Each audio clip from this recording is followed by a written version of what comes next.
I told you not to follow me, he hissed, eyes wild with pain as he held his hand against the bleeding wound on my side. But you never listen, do you, Noah? I laughed, not because it was funny, but because it hurt too much not to. We met 6 years ago, in the middle of a thunderstorm and a protest that spiraled out of control in downtown Chicago. He'd been lighting a Molotov cocktail with shaky hands while the riot police moved in. I tackled him, not to stop him but to save him. His name was Jace. Short fuse, quick hands. A soul that screamed louder than any siren that night. And I've been falling for him ever since. But no one falls for someone like Jace and walks away clean. I was the good kid, son of a decorated Marine, college-bound, all my trauma hidden behind smiles and scholarships. Jace?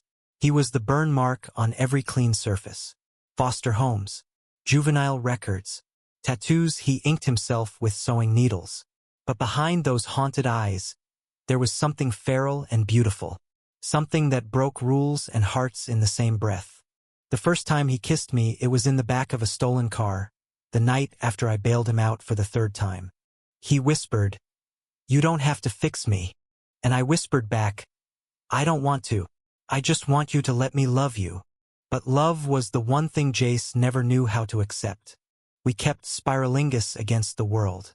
Me sneaking out of my dorm room, him crashing through life like he had nothing left to lose. Until 2 weeks ago when he vanished. No text, no note, just a voicemail. "Don't look for me. If you do, it'll get you killed." So of course I looked. I found him tonight, cornered in a South Side garage, blood on his knuckles and bags under his eyes. He was working for someone dangerous now. Running money, maybe drugs.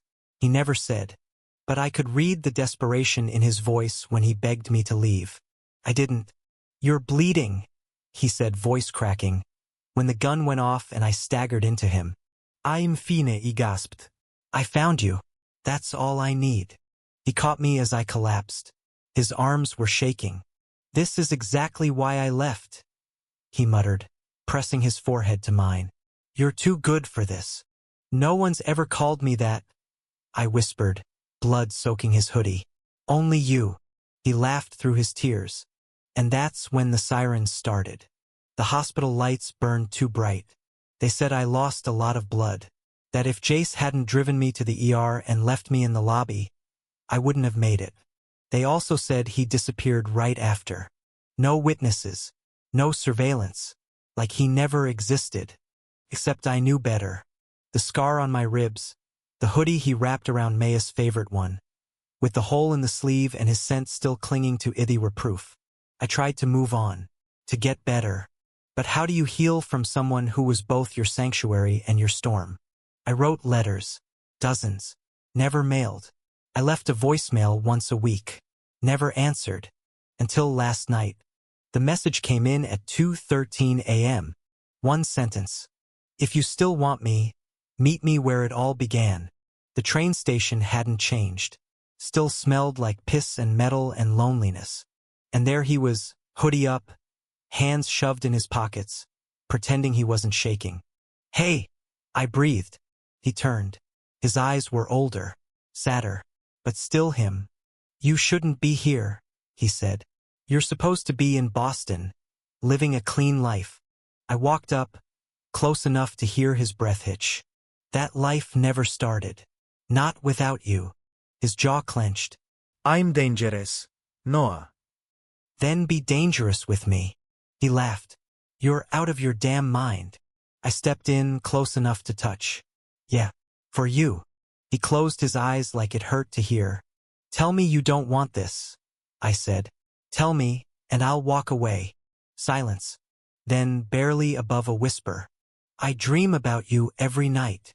My hands found his face. He didn't stop me. We kissed like we were drowning. Because maybe we were. We tried. God, we tried. 3 months in a motel outside Milwaukee. Jace took shifts at a scrapyard. I did freelance design work online. We made love like it was a rebellion, like every morning could be our last. And for a while, we believed we could outrun the past. But no one escapes clean. They found him, the people he used to run with, They gave him a choice. Come back and finish what he started or they'd come for me. I told him to go. He told me to fight him for it.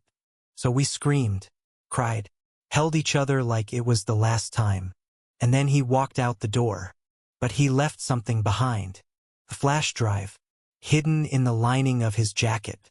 Evidence, names, records, enough to burn the entire operation to the ground. I took it straight to the cops. Witness protection came next. But Jace never resurfaced. They said he disappeared after the bust. No body, no calls, nothing. Except sometimes, I'd feel him in the wind, hear his voice in my dreams. And then, one morning 3 years later, in a coffee shop in D.C., there he was, standing in line, older, cleaner, a book in his hand. He looked up and froze. My coffee hit the floor. We didn't speak. We just ran to each other, held on, cried, kissed, right there in front of everyone. I thought you were gone, I sobbed.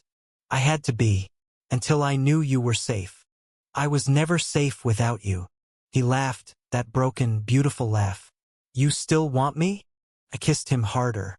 You have no idea. We got a place in a quiet town where no one knew our names. He grows tomatoes in the backyard. I paint now.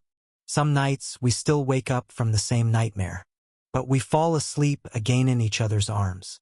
Because love like ours doesn't end in tragedy. It just survives it. Thank you for listening. Don't forget to like and subscribe to stay updated with the latest videos.